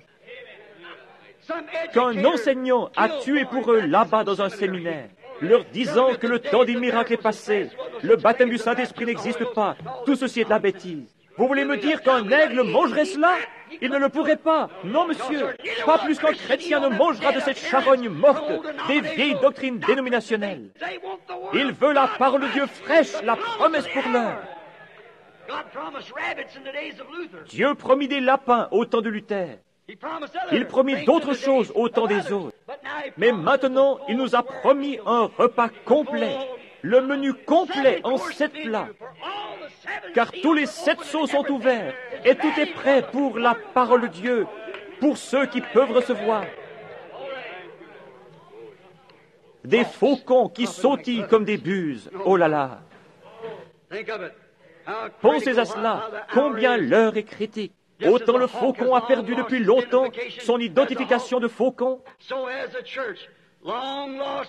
de même l'Église a perdu depuis longtemps son identification de petit frère de l'aigle, le prophète de Dieu. Autrefois, elle était porteur d'une vraie parole, la justification, puis elle devint porteur de la sanctification, puis elle devint porteur du baptême du Saint-Esprit, la restauration des dons. Mais alors, quand elle va et cherche à revenir constamment manger de la manne d'un autre jour, c'est pourri. Ce n'est pas bon. Un aigle authentique de ce jour sait que c'était très bien, mais nous avons reçu cela et plus encore, au point que Jésus-Christ est manifesté dans la plénitude de sa puissance, comme il l'avait promis pour ces derniers jours. Elle est une balle sèche maintenant. C'est passé. L'Esprit de Dieu est passé à travers elle, c'est vrai. Et elle n'héritera pas avec la semence parole confirmée. Elle n'héritera certainement pas. Elle ne sera pas dans l'enlèvement. Elle sera un membre d'Église. Elle pourra venir à la seconde résurrection. Elle sera jugée selon ce qu'elle aura entendu. Si vous êtes ici ce soir juste un membre d'Église, quel sera votre jugement quand nous devrons tous nous tenir là et témoigner que vous avez entendu la vérité? Vous voyez? Elle ne vole plus dans le firmament, dans l'inconnu, dans le surnaturel, où il y a la puissance, et dans les auteurs des promesses de la parole éternelle de Dieu, qui a rendu toutes choses possibles pour ceux qui croient. Elle ne veut pas croire cela. Elle retombe sur les fils téléphoniques et dit, « Ma dénomination dit que les lapins font l'affaire. » Bien qu'ils aient des vers, c'est très bien quand même, voyez-vous. Elle se base là-dessus. La Pentecôte est comme sa sœur vautour dénominationnelle, occupant maintenant des sièges au grand conseil des impies, certainement, écoutant leurs dirigeants politiques mondains, la nourrissant de la nourriture de vautour, de lapins morts et de quelque chose qui est passé depuis 50 ans. Voilà la condition de l'Église pentecôtiste. Oh là là! De même que Sarah essaya d'accomplir la promesse du surnaturel en choisissant Agar. De même, l'Église essaye de provoquer un réveil. Nos grands évangélistes annoncent à travers les pays aujourd'hui un réveil dans notre temps, un réveil dans notre temps. Vous tous, méthodistes, baptistes, pentecôtistes, rassemblez-vous tous. Comment pouvez-vous avoir un réveil de manne fraîche sur un vieux vautour mort? Comment pouvez-vous l'avoir? Un réveil dans notre temps. Le réveil serait si petit qu'il ne saurait jamais qu'il s'est produit. Les pentecôtistes disaient, « Oh, il y a une grande chose qui va arriver. » C'est en train d'arriver et ils ne le savent pas. C'est cela. Vous voyez, oui, monsieur, car là où est le corps mort, là s'assembleront les aigles. C'est ce qui est dit. Qu'est-ce que le corps? La parole. Il est la parole, le corps, Christ. Christ en vous, le même hier, aujourd'hui et éternellement. Combien c'est vrai. Sarah, essayant de faire que les promesses soient toutes accomplies, vous voyez, dans un grand, comme l'Église aujourd'hui, un grand réveil dans notre temps. Par quoi? Par une promesse pervertie. Comment allez-vous le faire alors que Dieu n'a jamais béni les organisations? Il n'a jamais utilisé une organisation. Lorsqu'un message vint et qu'ils s'organisèrent, il mourut à ce moment-là. Je défie n'importe quel historien de me montrer où il s'est relevé. Il est mort à ce moment-là et on resta là même. Dieu sortit tout droit de ce porteur pour rentrer dans un autre. Sortant des luthériens pour rentrer dans les méthodistes, sortant des méthodistes pour rentrer dans les pentecôtistes. Maintenant, il est sorti des pentecôtistes pour rentrer dans la semence, parce que ce devait être la semence. Vous ne pouvez pas battre la nature. Pour elle, il n'y a rien d'autre que la semence qui puisse arriver. Ainsi la semence se reproduira. Il est le même hier, aujourd'hui et éternellement. La même colonne de feu montre les mêmes signes, la même puissance, le même Dieu, les mêmes miracles, les mêmes choses. Confirmons exactement la parole et la Bible. Il est le même hier, aujourd'hui et éternellement. Il nous conduit ce soir. Oh Dieu, aide-nous à le voir et à le croire, certainement. Vous voyez Sarah, l'Église, qui a choisi Agar, ça n'a pas marché, n'est-ce pas? Non. Son groupe, trié sur le volet, ne marchera pas non plus aujourd'hui. Les docteurs en philosophie, les docteurs en droit ne le feront pas. Tous les porteurs échouent. Luther n'y arriva pas. Agar non plus. Que fit Agar? Agar donna son fils à un autre saint. C'est vrai. Pour élever son enfant. Agar fit cela. Elle donna son fils unique, au sein d'une autre femme, pas sa mère, pour l'élever. C'est la même chose que fit Luther lorsqu'il donna son fils justification à une dénomination pour qu'elle en fasse ce qu'elle veut. C'est exact, pour l'élever. Wesley échoua de la même façon que Sarah, doutant que la naissance surnaturelle était le baptême du Saint-Esprit, comme Sarah le fit sous le chêne. Quand Wesley fut introduit au surnaturel, lorsque vint l'âge pentecôtiste et que Wesley fit connaissance du parler en langue, tout ceci, ils en rirent et s'en moquaient. Vous tous, Église de Christ, soi-disant, et vous, baptistes et presbytériens, chacun d'entre vous, vous avez fait la nique à cela, et vous en êtes détournés. C'est vrai. Qu'avez-vous fait, Wesley? Vous avez vendu votre enfant à une organisation, et il est mort, il a péri. C'est l'exacte vérité. Mais la parole, la vraie parole, continua sa marche. Elle ne resta pas dans cette organisation. Elle se déplaça dans la Pentecôte et prit avec elle quelques éléments de plus. C'était un fils plus mûr, comme la semence qui tomba dans le sein. Après un certain temps, la colonne vertébrale se forma. Puis il y eut des poumons, puis une tête et des pieds. Et ensuite, après un certain temps, le moment de sa naissance arriva. C'est vrai. Ainsi, c'est comme cela que l'Église a mûri de la même manière. Wesley douta exactement comme le fit Sarah sous l'arbre. Elle dit, lorsque l'ange du Seigneur, un homme habillé comme un ange. Dieu, c'était lui-même, Elohim, habillé comme un homme qui se tenait là avec de la poussière sur ses vêtements, et dit qu'il leur donna la promesse alors que Sarah avait 90 ans et Abraham 100 ans. Et Sarah rit sous cape et dit, comment cela pourrait-il être alors qu'Abraham et moi n'avons pas eu, comme les personnes plus jeunes, de relations intimes depuis peut-être 20 ans. Elle avait près de 100 ans, elle dit, moi avoir du plaisir avec mon Seigneur, alors que je suis vieille et lui aussi. Et son courant de vie est mort et mon sein est desséché. Ma poitrine n'est plus, les veines à lait ont disparu. Comment pourrais-je la voir? Mais Dieu dit, je l'ai promis, il viendra de toute façon. Wesley fit ainsi. Comment pouvons-nous accepter ces parler en langue, la guérison divine et ces choses? Ce n'est pas pour nous en ce jour. Dieu dit, j'ai promis que dans les derniers jours, je répandrai mon esprit sur toute chair. Il promit de le faire, et il alla de l'avant et le fit quand même. Et l'église wesleyenne, avec toutes ses petites sœurs de son même pollen, baptistes, presbytériennes, l'église de Christ, les Nazaréens, les pèlerins de la sainteté et les frères unis, et d'autres encore, moururent avec elle, et l'église continua à avancer. Maintenant, que fit la Pentecôte? Elle s'organisa, juste comme la Balle. Elle fit la même chose, elle s'organisa, se mit elle-même au rang de la Balle, c'est vrai. La Pentecôte fut comme Marie. Regardez comment fit Marie à la fête de Pentecôte. Que fit Marie de faux? Une fois, au cours d'une fête de Pentecôte, elle fut confrontée à un groupe de dignitaires, de prêtres, dont son fils, elle ne pouvait le trouver nulle part. Elle dut revenir sur ses pas après 3 jours de voyage. Elle l'avait quitté comme l'Église moderne d'aujourd'hui. L'Église l'a quitté depuis environ 3 fois 25 ans, depuis 50 ou 75 ans. Elle le laissa à la fête de Pentecôte. Marie revint avec Joseph et ils le cherchèrent pendant 3 jours.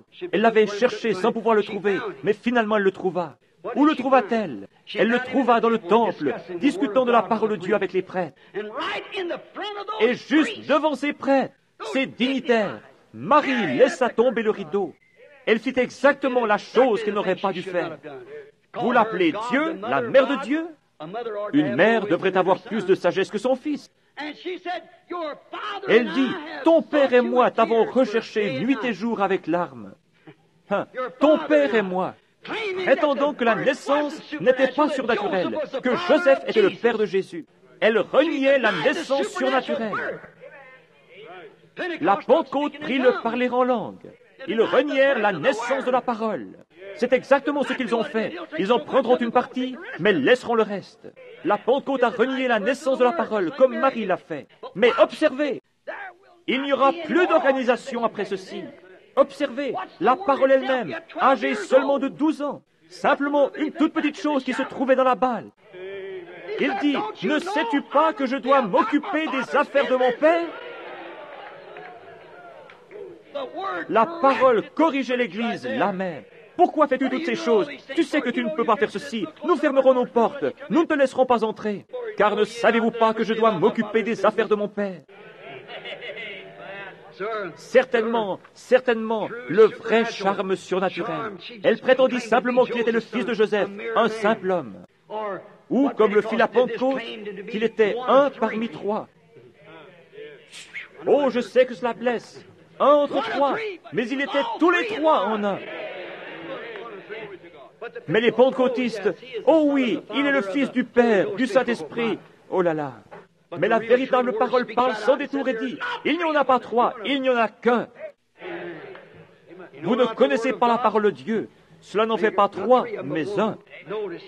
Remarquez, il n'y aura plus de porteurs, d'églises mères, de dénominations après cette balle porteuse. Parce qu'après la balle, il n'y a plus. À ce moment-là, il ne reste plus rien que le grain. Est-ce vrai? Il faut que ce soit le grain. Ce doit être la même sorte que ce qui entra dans le sol. Jésus-Christ le même hier, aujourd'hui et éternellement. Un esprit vient sur l'épouse pour faire les mêmes choses qu'il fit. Vous voyez, c'est la nouvelle reproduction du grain. La parole, même jeune, parla pour elle-même. Et tu ne sais pas que je dois m'occuper des affaires de mon Père. Voilà le secret du message maintenant. Exactement. Les affaires du Père. Qu'est-ce que les affaires du Père? Pourriez-vous penser à ce qu'étaient les affaires du Père pour lui? Accomplir ce que dit Ésaïe. Une vierge concevra. Accomplir ce que dit encore Ésaïe. Le boiteux bondira comme un cerf. Et toutes ces choses qui devaient se produire. Comme dit Moïse, le Seigneur votre Dieu suscitera parmi vous un prophète comme moi. C'était les affaires du Père d'accomplir cette parole. Eh bien, si cela arriva au travers des tiges de ces femmes naturelles, qu'en est-il des tiges de ces femmes églises spirituelles? Les églises représentent des femmes, ou plutôt les femmes représentent des églises, n'est-ce pas? Alors qu'est-ce maintenant? Nous devons nous occuper des affaires du Père. Crierait le froment, le grain. Oui, monsieur, qu'est-ce que cela doit faire? Confirmer Malachie 4. Confirmer Luc 17:30. Confirmer Hébreux 13:8. Confirmer Jean 14:12. Confirmer la totalité de sa parole. Confirmer Hébreux, je veux dire Apocalypse chapitre 10. L'ouverture des 7 sceaux et les mystères de Dieu, même jusqu'à la semence du serpent, et que tout serait manifesté. Mariage et divorce, et tous ces autres mystères qui avaient été cachés sous les piliers pendant toutes ces années aux théologiens, et ainsi de suite. Mais maintenant c'est l'heure. Voilà les affaires du Père. Vous pensez qu'ils le recevraient? Ils veulent être revêtus de dignité et disent, notre dénomination ne nous enseigne pas cela, mais la Bible fait. C'est vrai, Dieu prouve que c'est vrai. Assurément, c'est cela. Accomplissons cet âge dans lequel les 7 sceaux prouvent simplement que les dénominations ont juste été des porteurs. C'est un autre aspect des affaires du Père. Prouver, et les affaires du Père maintenant, c'est de vous montrer que ces dénominations ne sont pas siennes. Ce sont des systèmes humains qui renient la parole, c'est vrai. Remarquez, vous dites, quoi? Marie, la grande Vierge? À la croix, il ne l'appela jamais mère, il l'appela femme. Un porteur, pas une mère. C'est vrai, elle fut le porteur de la parole, mais elle ne fut pas la parole. Lui était la parole. Oh oui. Notez aussi, elle ne fut pas identifiée avec lui dans la résurrection. Il mourut et ressuscita parce qu'il était la parole. Elle fut juste un porteur. Elle mourut et est toujours dans la tombe, c'est vrai. Ainsi, elle fut juste un porteur, pas sa mère, pas Dieu. Elle fut juste un porteur comme le sont les églises, c'est vrai. Cela montre qu'elle fut simplement un porteur par la parole. Terminons en disant ceci. Oh, faucons pentecôtistes, sautillant de ci, de là comme des vautours, participant du monde comme le fait le reste d'entre eux,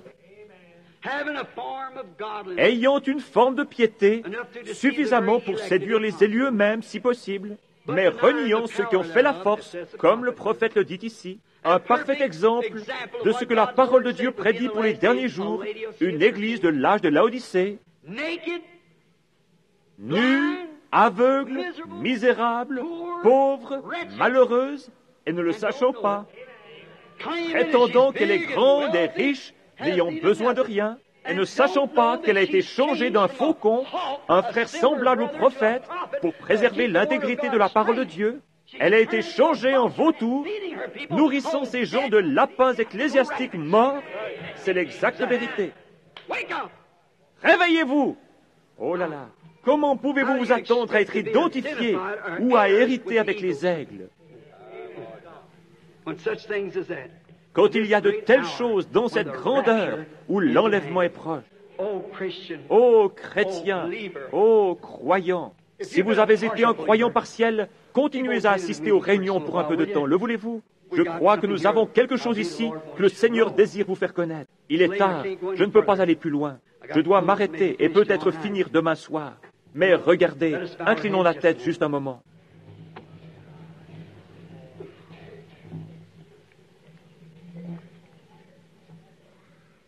Je ne veux pas que vous remarquiez quelle grammaire j'utilise, mais je désire que vous preniez garde juste une minute à ce que j'ai dit. C'est assez clair pour que vous le compreniez, j'en suis sûr, si vous le désirez. Si vous êtes ici ce soir et que vous n'avez pas cette expérience, je ne dis pas, vous dites, j'ai dansé dans l'esprit, sautant tout autour. Oui, les faucons font la même chose. C'est comme les corbeaux et les vautours. Je ne demande pas cela. Que mangez-vous? Où allez-vous chercher votre repas quotidien? De quoi vous nourrissez-vous? De la parole de Dieu ou de quelque vieille charogne qui a été utilisée là-bas il y a des années et des années? Votre expérience est-elle faite ce soir de quelque chose que vous avez pris il y a plusieurs années? Ou bien est-ce frais et nouveau ce soir, une nouvelle manne qui vient juste de tomber du ciel, dont vous nourrissez votre âme en attendant pour demain quelque chose de bon et de meilleur? Si vous n'êtes pas ainsi, maintenant, avec vos têtes baissées, vos yeux fermés et vos cœurs inclinés, posez-vous cette question sincère. Et pas vers moi, mais vers Dieu. Voulez-vous lever votre main en témoignage que vous dites ceci? Ô Dieu, conditionne mon âme et mon esprit pour que je puisse me nourrir uniquement de la parole de Dieu. Voudriez-vous simplement lever la main et dire, Dieu vous bénisse, Dieu vous bénisse. Je ne sais pas exactement combien il y en a ici ce soir. Je ne sais pas bien évaluer les foules, mais je dirais qu'au moins un tiers ou plus ont levé la main, voulant que leur âme soit conditionnée. Souvenons-nous-en dans la prière maintenant, alors que nous inclinons nos têtes. Dieu bien-aimé, je suis seulement responsable de dire la parole. Et par ces simples petites paraboles, des petits types, les gens voient que l'un n'héritera pas avec l'autre. Et nous savons que dans les derniers jours, il va y avoir des gens qui vont être enlevés dans les cieux. Et certains d'entre eux seront ici quand Jésus viendra. Et nous nous attendons à ce qu'il vienne ce soir même. Et je pense qu'il y a 30 ans, à peu près 30 ou 33 ans, j'étais agenouillé ici, peut-être à ce moment de la nuit, aux alentours de 9h30 ou 10h, priant pour un père qui était perdu. Ce soir, Seigneur, je prie pour de nombreux pères, de nombreuses mères et des frères, des sœurs. Ne ferais-tu pas miséricorde, Dieu bien-aimé? Il est maintenant trop tard pour mon père de faire quelque chose à ce sujet. Il est passé au-delà des frontières de cette vie. Et bientôt, Seigneur, nous passerons tous par ce chemin. Je dois aussi emprunter ce chemin. Chaque homme, chaque femme, jeune homme ou jeune fille ici doit emprunter ce chemin. Et nous serons responsables de ce que nous faisons de la parole de Dieu. Combien cet homme paraissait petit à côté de David lorsqu'il cracha sur lui. Combien ces gens qui crachèrent sur Jésus la parole, ceux qui le percèrent seront petits quand il reviendra. Combien petits se sentiront les gens qui pouvaient s'en aller d'ici après avoir vu, non pas dans quelques grands termes grecs et ainsi de suite, mais dans la nature elle-même qui nous parle de Dieu le Créateur. Pouvons voir les porteurs de la parole et la parole elle-même et connaître l'heure à laquelle nous vivons et que c'est maintenant le temps de la moisson. Dieu bien-aimé, ne nous laisse pas nous détourner de ceci pour quelque folie du monde, mais laisse-nous le recevoir ce soir de tout notre cœur. Et Seigneur, crée en moi un bon esprit, l'esprit de vie, afin que je puisse croire toutes tes paroles, accepter Jésus la parole, le même hier, aujourd'hui et éternellement, et croire aujourd'hui à la partie qui a été donnée pour cet âge-ci. Accorde-le, Seigneur, je le demande dans le nom de Jésus. Et maintenant, je vais demander à chacun d'entre vous, tandis que vous êtes ici, pensant très sincèrement à ceci, nous n'avons pas d'église pour que vous vous y joigniez. Nous avons un bassin là-bas pour y être baptisés. Tous ceux qui crurent furent baptisés. Si vous n'avez jamais été baptisé du baptême chrétien, ceci ne veut pas dire asperger ou faire couler, cela veut dire par immersion. Non pas dans le titre de Père, Fils, Saint-Esprit, mais dans le nom de Jésus-Christ. Ainsi que l'Église entière fut baptisée jusqu'à ce que l'Église catholique introduisit en 303 3 dieux et 3 formes de baptême dans des titres trinitaires. Si vous n'avez pas encore eu cela, venez demain matin à 10 heures. Il y a des robes et ce qu'il faut qui vous attendent là-bas. Ne voulez-vous pas venir vous joindre à Jésus-Christ? Non pas à nous. Nous n'avons même pas une église ici pour prendre soin de vous. Allez à l'église de votre choix, d'où que vous veniez. Mais s'il vous plaît, croyez cette parole. La croyez-vous? Dites Amen. Dieu vous bénisse. Puissiez-vous, s'il y a quelque chose en quoi nous pouvons vous aider, nous sommes ici pour le faire. Maintenant, je sais qu'il y a des malades ici. Notre temps s'est écoulé ce soir pour avoir une ligne de prière. Peut-être pourrons-nous quand même l'avoir. Je désire que chacun d'entre vous fasse quelque chose pour moi. Vous êtes assis tout près de quelqu'un. Posez vos mains sur cette personne. Et sans aucun doute, vous posez vos mains sur un aigle.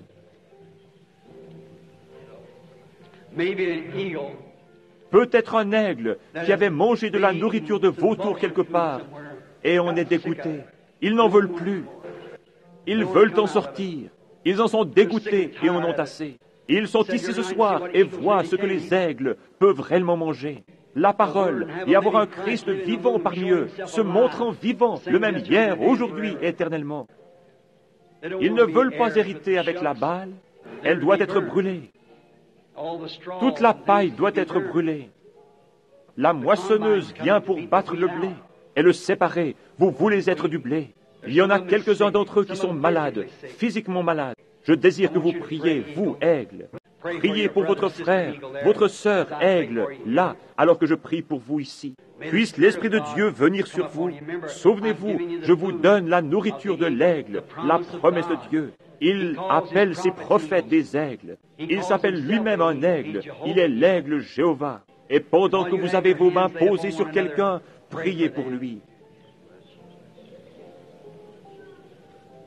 Notre Père Céleste, ta parole dit que la dernière commission que tu as donnée à ton Église fut « Allez dans le monde entier prêcher l'Évangile ». Ce sont les ordres généraux. Celui qui croira et qui sera baptisé sera sauvé. Celui qui ne croira pas sera condamné. Ces signes suivront ceux qui croient. Dans mon nom, ils chasseront les démons. Ils parleront de nouvelles langues. S'ils boivent quelques breuvages mortels, il ne leur fera aucun mal. S'ils saisissent les serpents, ils ne leur feront point de mal. Et s'ils imposent les mains aux malades, ceux-ci guériront. Ô aigle Jéhovah, nourris tes petits ce soir avec cette parole, Seigneur. Ils en ont besoin. C'est le repas dont ils ont besoin. C'est ce dont ils ont besoin. Connaître ce qu'est la nourriture. Ce qu'est le « ainsi dit le Seigneur ». Tu as promis que s'ils imposaient les mains s'ils s'imposaient les mains les uns aux autres, ils seraient guéris. Ô Seigneur Dieu, enlève maintenant de nous tout doute et toute pensée de vautour. Nous nous nourrissons solennellement de la nourriture d'aigle, de la parole de Dieu. Que tout esprit impur qui est dans ces gens, tout esprit de doute, tout esprit de crainte, toute prétention dénominationnelle, toute habitude, toute maladie, toute affection parmi le peuple parte dans le nom de Jésus-Christ, que cela sorte de ce groupe de personnes et qu'ils puissent être libres depuis cette heure-ci, afin qu'ils soient capables de manger de la nourriture d'aigle que nous croyons que tu vas nous envoyer au cours de cette semaine, Seigneur. Brisant ces sceaux et nous montrant ces mystères qui ont été cachés depuis la fondation du monde, comme tu l'avais promis. Ils sont à toi, Père, dans le nom de Jésus-Christ. Amen. Tous ceux qui croient et acceptent, levez-vous et dites, je crois, j'accepte cela, ce que Dieu m'a promis, je le reçois. Que le Seigneur vous bénisse. C'est merveilleux, tout le monde est debout, c'est bien. Un accord pour « Je l'aime ». Chantons-lui ce cœur maintenant. Je l'aime, parce qu'il m'a aimé le premier. Tous ensemble maintenant. If you do, let's raise our hands. I love him because he loved me and purchased my salvation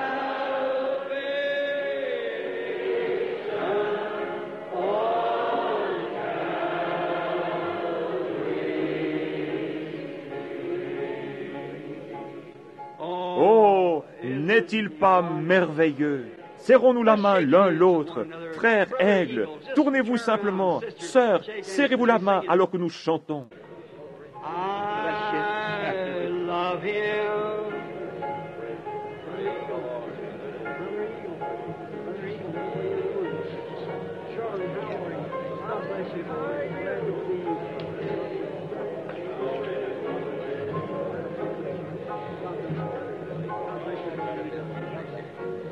Amen. Calvary's tree. Let's raise our hands again to Him.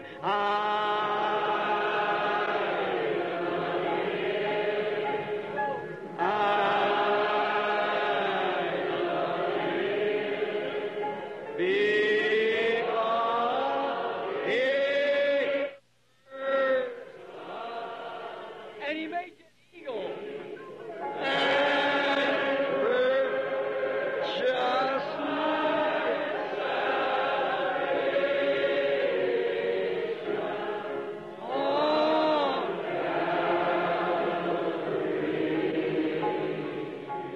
Comment saurez-vous, comment le monde saura-t-il que vous aimez Jésus? Parce que nous nous aimons les uns les autres. C'est ainsi que le monde, vous voyez, Dieu voit votre foi, le monde voit vos actions. Aimez-vous les uns les autres maintenant, soyez aimables les uns avec les autres, parlez-vous l'un l'autre, soyez patients l'un avec l'autre. Et pour toute instruction supplémentaire que nous pouvons vous donner concernant le baptême, la recherche du Saint-Esprit, nous n'avons pas suffisamment de salles ici pour faire cela, vous comprenez? L'appel à l'autel, si Dieu vous a convaincu que ceci est vrai, que Jésus-Christ est le même hier, aujourd'hui et éternellement, et que vous désirez vous joindre à lui, allez et soyez baptisés demain dans son nom. Il y aura là-bas des hommes pour vous instruire. Nous ferons tout ce que nous pourrons pour vous aider.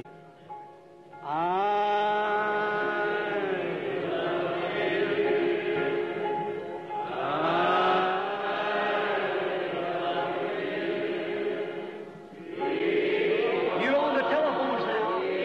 Tucson, over in California, way up in the east.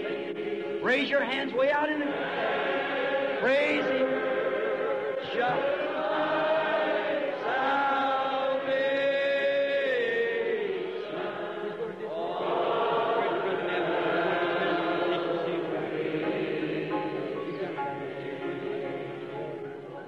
Maintenant, jusqu'à demain soir, je vous remets à Frère Neville, notre pasteur.